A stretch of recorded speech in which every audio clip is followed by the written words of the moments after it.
Awalnya ketika saya mengalami hidup baru, berjumpa dengan Tuhan secara pribadi, lalu sepertinya ada satu kerinduan dalam hati saya mau melayani Tuhan. Kerinduan ini saya tidak bisa salurkan, hanya saya bisa doakan pada Tuhan bahwa saya ingin melayani-Mu Tuhan.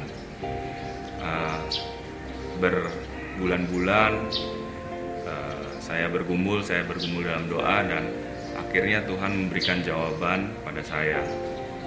Namun ketika Tuhan menghadirkan pelayanan itu dalam hidup saya malah berubah untuk menolaknya gitu.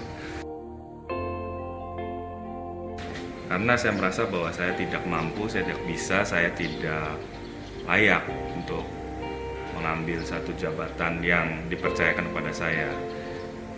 Sampai satu saat teman saya, kita ada dalam satu pelayanan, kita dalam satu paduan suara, dia bercerita bahwa dia diberi mimpi oleh Tuhan seperti Samuel ketika dia memilih Daud untuk mengurapi Daud menjadi raja.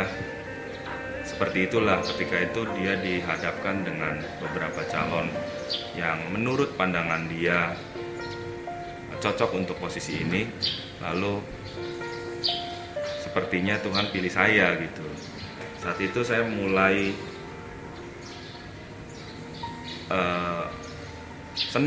senang, tapi saya tetap belum mau menerima apa yang Tuhan percayakan buat saya gitu.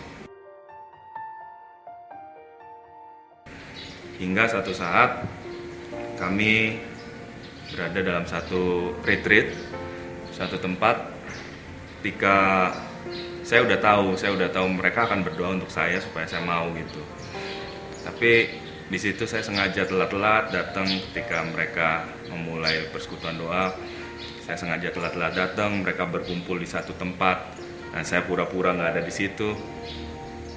Sampai saya ditarik-tarik dan akhirnya saya masuk ke situ, dan mereka sedang berdoa. Saya berada di satu tangga, saya duduk sendiri, dan disitulah ketika akhirnya Tuhan memanggil saya dan saya tidak bisa berkata tidak.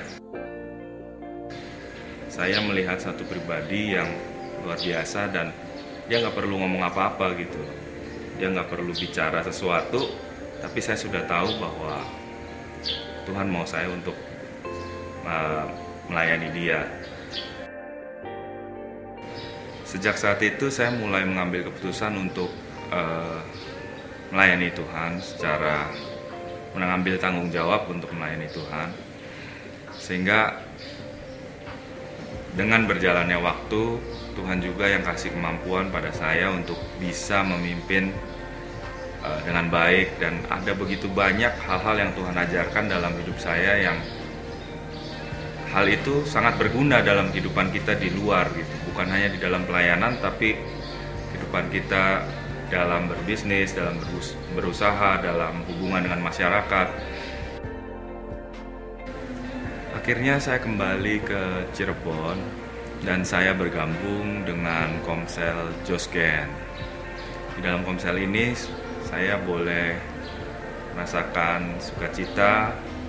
Ketika saya dalam masalah juga saya bisa sharing ke teman-teman semua. Mereka juga boleh saling menguatkan, saling mendukung saya juga ketika saya melewati masalah. Dalam Komsel ini ada begitu banyak sukacita yang saya rasakan dan juga berkat buat saya secara jasmani dan rohani. Bahkan kalau boleh dibilang di dalam Komsel ini jadi keluarga kita dalam Kristus gitu.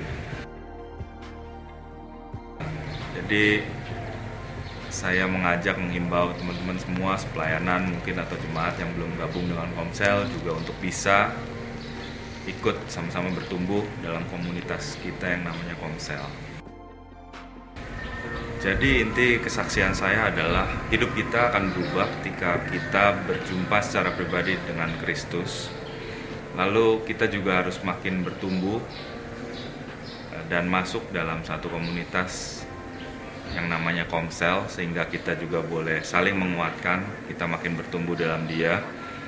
Lalu hal-hal inilah yang membuat saya percaya bahwa hanya Yesuslah juru selamat saya, pribadi saya, dan juga Allah saya yang membuat saya mampu untuk menghadapi setiap tantangan dalam kehidupan saya.